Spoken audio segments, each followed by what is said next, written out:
Une journée d'information concernant le projet de centrale à gaz sur l'Andivisio a été organisée le 7 juillet à la salle du Vallon. Objectif, informer les visiteurs sur le projet porté par Direct Energie Siemens. C'est une journée où nous avons mobilisé tous les experts sur tous les sujets qui posent des questions autour du projet, de manière à ouvrir totalement les portes du projet.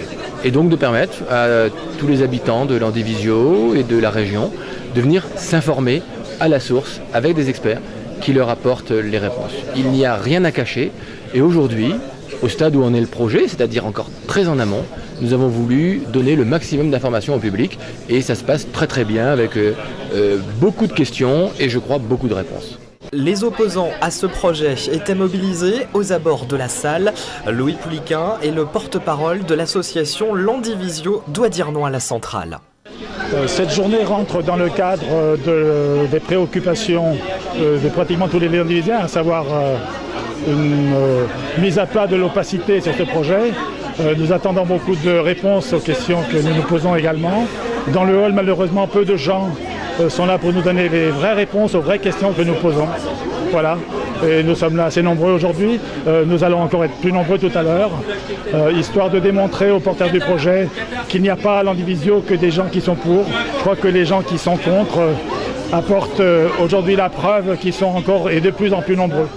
On a organisé une réunion à Saint-Martin-des-Champs sur les questions de santé publique, notamment on a eu l'autorisation avec le maire René Philly et j'ai vu des témoignages de personnes qui ont des questions de santé et j'ai entendu une personne, un homologue de Landerneau dire que c'est de mettre de l'essence sur des braises.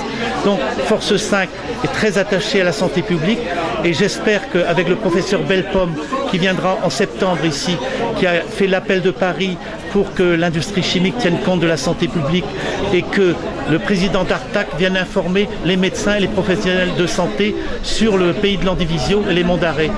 Donc je suis venu plusieurs fois écouter la population. J'ai l'impression qu'il y a beaucoup d'inquiétudes.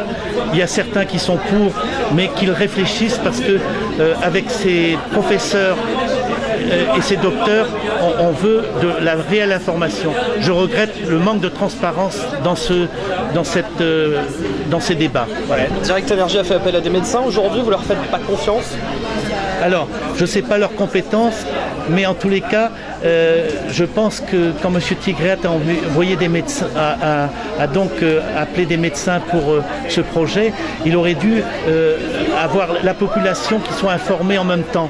Alors, je ne connais pas leurs compétences à ces médecins, je n'ai pas eu l'occasion de leur parler encore, mais j'attends beaucoup d'indépendance et je ne sais pas s'ils sont réellement indépendants. Voilà. J'attends la conférence du docteur Bellepomme et j'appelle la population de tout le secteur morlaisien à venir à cette conférence.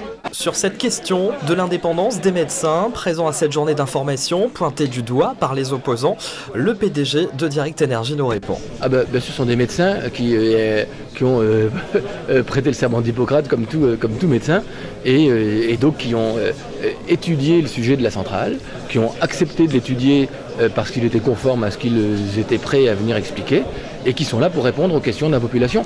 Vous savez, je vais vous dire quelque chose.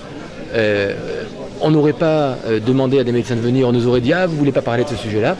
Nous, on n'a rien à cacher, et y compris sur le sujet de la santé. Et ils sont là, et ils débattent.